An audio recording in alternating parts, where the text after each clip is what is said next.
শিশু আছে, নারী আছে, শিশু নারী বাদ দেওয়ার প্রয়োজনে আছে। 22,000 সৈন্য পাঠাইছে। এখন এই 22,000 সৈন্যের যে সেনাপতি, সে বারবার হুসাইন রাদিয়াল্লাহু আনহুর কাছে বলে যে এজিদের আনুগত্য গ্রহণ করতে হবে। হুসাইন রাদিয়াল্লাহু আনহু বলে, আমার জান যেতে পারে, কিন্তু একটা পাপিষ্ঠ অপরাধীর কাছে আমি আনুগত্য পোষণ করবো না, তার বায়াত আমি গ্রহণ করবো না। এখন এজিদের সেনাপতিরা বলতেছে যে তাহলে যুদ্ধের জন্য প্রস্তুতি গ্রহণ করো। তখন হুসাইন রাদিয়াল্লাহু আনহু 3টা প্রস্তাব দিলেন। এক, আমাকে মক্কা শরীফ যেতে দাও, ওমান দাখালাহু কানা আমিনা। মক্কা শরীফের, কাবা শরীফের চারপাশে যে হেরেম শরীফ আছে, এই হেরেম শরীফের ভিতরে ঢুকলে আল্লাহর জিম্মায় চলে যায়, ওইখানে মারামারি ধরাধরি কাটাকাটি কিচ্ছু হয় না।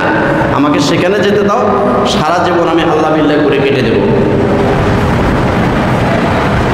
2 নাম্বার, আমাকে একটা কাফের মুশরিকের দেশে পাঠিয়ে দাও, যেখানে কোনো মুসলমান নাই, যেখানে কোনো ইমানদার নাই, সেখানে আমি আমার নানা দিন সেখানে আমি প্রচার করব। সুবহানাল্লাহ।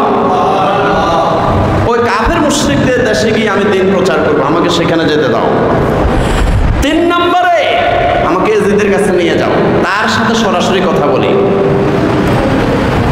ওবাইদুল্লাহ ইবনে জিয়াদ অগ্নিশর্মা হয়ে এই 3টা প্রস্তাব প্রত্যাখ্যান করে সে নির্দেশ দিল, যুদ্ধের জন্য প্রস্তুতি গ্রহণ করো, যুদ্ধ করতে হবে। এজিদ বাহিনী লম্প ঝম্প দেওয়া শুরু করলো যে আমরা এখন সামান্য অল্প কয়েকজন নিরস্ত্র মানুষকে পরাজিত করে আমরা বিজয় লাভ করব।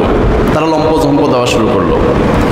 ওই যে কথায় আছে না, ভালার ঘরে বুড়া হয়, বুড়ার ঘরে ভালো হয়।